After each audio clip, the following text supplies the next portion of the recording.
Alors le deuxième axe de travail, c'est le système de différenciation. Donc le système de différenciation, comme je l'ai dit tout à l'heure, pour moi, il y a 3 axes de travail sur cette partie-là. Le premier sujet, c'est de pouvoir traiter des nouvelles activités.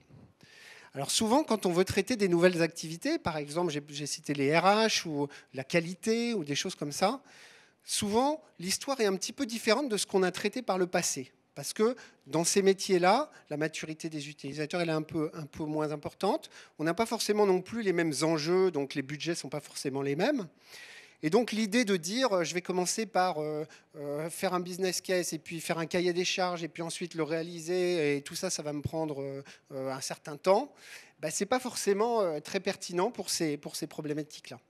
Donc là, la question, ça va être comment est-ce que je peux avoir une approche un peu différente de mise en œuvre. Je prendrai un exemple tout à l'heure dans l'assurance, pour avoir plus de réactivité, plus d'aller-retour vis-à-vis des métiers, plus de proximité par rapport aux sachants sur les métiers, pour pouvoir sortir les nouvelles applications. Deuxième sujet sur le système de différenciation, c'est augmenter la portée des applications de business intelligence. Comment est-ce que je fais pour toucher les gens qui sont sur le terrain ? Comment est-ce que je fais pour toucher les gens qui sont dans les boutiques? Comment est-ce que je fais pour toucher les clients eux-mêmes? Comment est-ce que je fais pour toucher les gens qui sont dans des salles de réunion, de direction? Et là, en fait, on voit arriver beaucoup de demandes, notamment portées par la mobilité, qui permet de... là, je ne parle pas de la mobilité simplement pour amener les applications qu'on avait déjà sur des mobiles. Et là, je parle de la mobilité pour pouvoir lancer des nouveaux projets, toucher des nouvelles populations, réduire à des nouveaux besoins business. Parce que les besoins business, ils sont de prendre une décision quand je suis dans une boutique et quand je vois que le stock n'est plus là, par exemple. Donc ça, c'est le deuxième axe. Et puis le troisième axe, c'est d'étendre la portée de la BI. Donc l'idée du GPS que j'ai pris tout à l'heure, c'est-à-dire l'idée du GPS dans les ventes, par exemple, qu'est-ce que ça veut dire?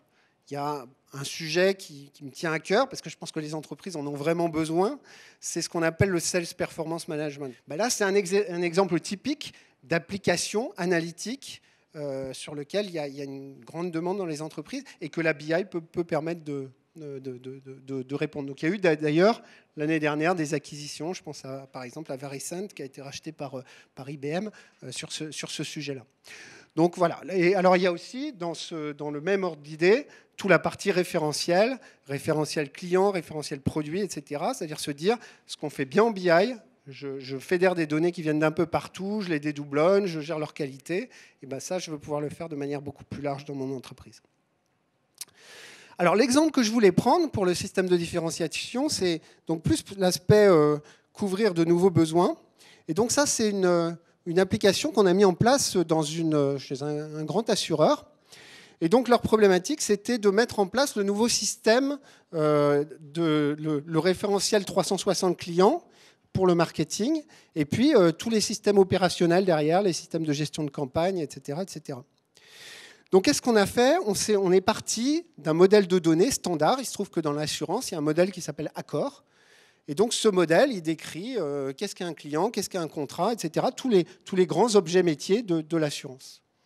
Et ça nous a servi pour faire quoi? Ça nous a servi comme point de départ pour définir les besoins du client.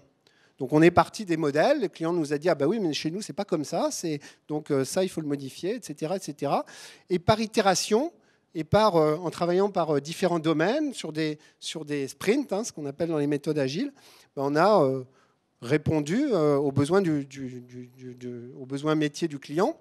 Ça, c'est la première chose. Mais ça nous a servi aussi, toujours de manière agile, à faire le mapping entre les données des systèmes sources et ce système-là.